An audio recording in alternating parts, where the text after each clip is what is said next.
We are back. So you know what that means. We gonna get deep. We getting. I'm talking about any. You can back up a little bit. Oh, wow. And today I want to talk about something that's a bit more serious, something that's a bit more on a more serious scale, and that is called forgiveness. What is forgiveness?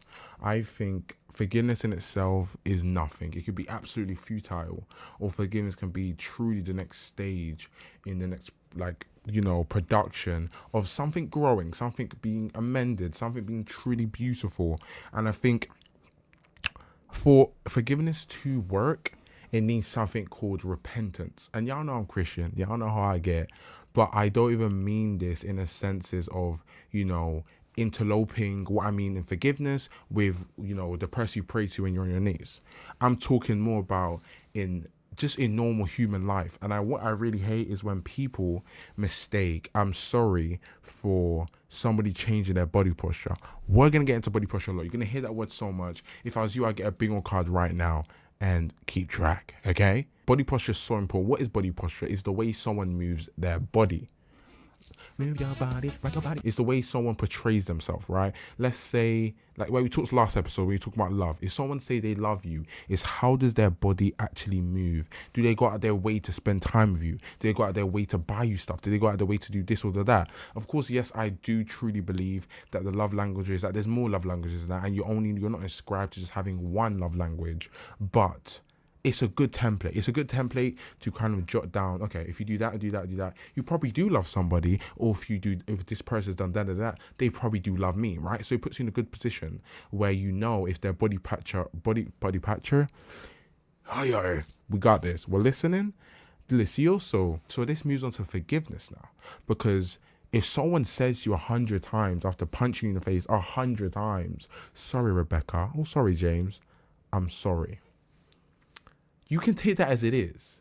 But if every time this person gets angry and they punch you in the face, was they ever sorry? Or did they just say sorry because they wanted to get this feeling off their chest? Because they felt as if number one, it will make you feel better, it will make them feel better by just saying sorry. I can't put, you're getting deep. You're getting too deep. I like you. Like, chill out. Let's not get too deep now. And use the word sorry as a tool. You guys hear this a lot over stop being Unsmart, is the word tool, because people use words as tool. People use words as a magic wand when they're not. I think in this case of forgiveness, it's shown a lot. And for example, people may say sorry and try beg for forgiveness because they believe it will make them feel better, but they don't know that. In cases where, you see this TW abuse, where people are abusive, whether that's in a relationship, whether that is a child to a parent, whether that's a parent to a child, whether that's friends, whatever it is, whether it's a random person, but they feel as if it's almost like it gets your tank refilled as by saying this, sorry, okay, I've done the right thing. What is the social and moral right thing to do? It's to apologize when you do something wrong.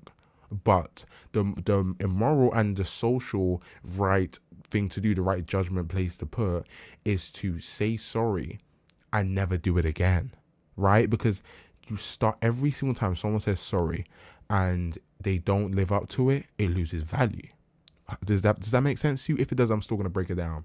Like, I may say to you guys, I'm going to drop 10 videos a day, or if I'm going to drop 100 videos a day, yes, it might be a quick attention this, I'm sorry. Damn. But yes, I'm going to drop 100 videos in a year, and I say this for 10 years, and I'm never able to live up to this mark. Will you believe me on the 11th year?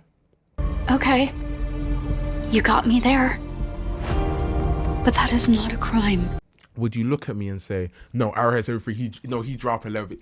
Guys, he is dropping 101 videos. You're not going to believe me because there's no proof to show. It clearly shows that my body posture is not bothered to do it. It clearly shows that my heart is not in my words, which is really important. And yes, I'm breaking it down now, but I'm trying to get across to you guys how important it is to not to use these words as tools, because the only one you're going to hurt is the people around you. As I said last episode with I love you, with this episode, I'm sorry. These are really common words that are overused and they hurt people's hearts. Please, please, please, please make sure you're using words when you know you can change your body posture. Let me give you an example. If you break your door every time you close it, and it's so annoying, it's so loud, or maybe you're just a really loud person and people trying to work in the house, and you say, I'm sorry. When you go back to your room, try be quieter. When you go back to your room, try find things like a sound panel, or something like wearing headphones, or something like having, I don't know, a speedometer, of something that tracks how many decimals you're talking on your phone, something that helps you to track, to change whatever this problem is, whatever this occurrence is that's actually happened. I can see it, I feel it. It's cooking. Because if you say sorry, you go to your room and you start screaming again, you're going to have to say sorry again. And this person is going to slowly lose willingness to actually be able to continue to entertain and continue to believe what your words are saying, because your body posture is not there. Your body posture was never there. And people can see this. People are not dumb. And when people, you don't want people to get like attached and really focus on that point that, okay, James and Rebecca, when they say sorry, it don't mean much. They're gonna do it again. Because that makes you look like a disgenuous person. That literally means like a dishonest person. It makes you look like somebody who just says things just to get out the way. Someone who's kind of manipulative with their words. Someone who's really gaslighting their words. Someone said it, innit, not me, innit, but I agree with that person as well, innit, but I was not the one that... And you need to make sure you're not only making sure your body posture is moving in a way, but your actions and the other people around you and their body posture that you're keeping on them on. You're clocking their ass. You're letting them know what's going on. One also thing I want to talk about before this video comes to an end: do not be manipulated by that word and the I'm in front of it. Is I'm sorry. Do not let yourself fall into a manipulation. If someone has done you wrong in your life, you take that I'm sorry. I always believe in this world, everyone deserves a second chance within their own right and within the situation, right? So it's up to you if you think they deserve a second chance or not.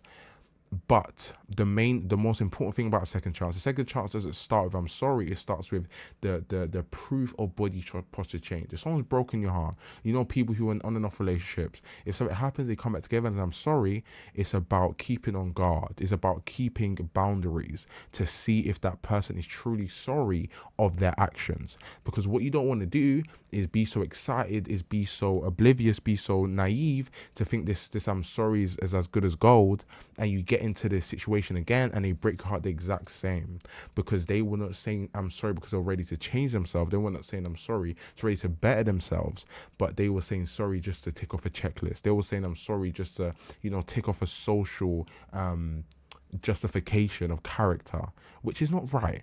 Right? No one is saying that being in a point of repentance or being in a point of, you know, rejigging your character and, you know, changing your body posture is something that happens in a day. It doesn't. And in these cases, it's not about them. It's not about them coming to you as 100% perfection and you just taking it, but it's about them showing in not only their words but their body postures that they are ready to change. And then you can help them on that. If someone who's poor in communication is showing that they're ready to change, they're ready to embarrass themselves to try and communicate you more, they're ready to wear their heart on their sleeves to try and communicate you more, that shows you that they are willing to change for you, that this sorry isn't just a worthless word, but it's acknowledgement of their actions, it's accountability of their character flaws. And through that, you can help them on their journey. Because that's the point. Friendship, relationship, sibling, whatever. We're all in this world to help each other out. And especially in these situations where someone's body posture is changing, that's when you can help them out. That's when their hands out there to help. But when their body posture isn't, and I'm sorry, it's just a checklist, sometimes people need a little bit of okay, no, violence never the answer. You need to leave. Body posture, I will go more because I love the topic of body posture, but I will go more about that in another video.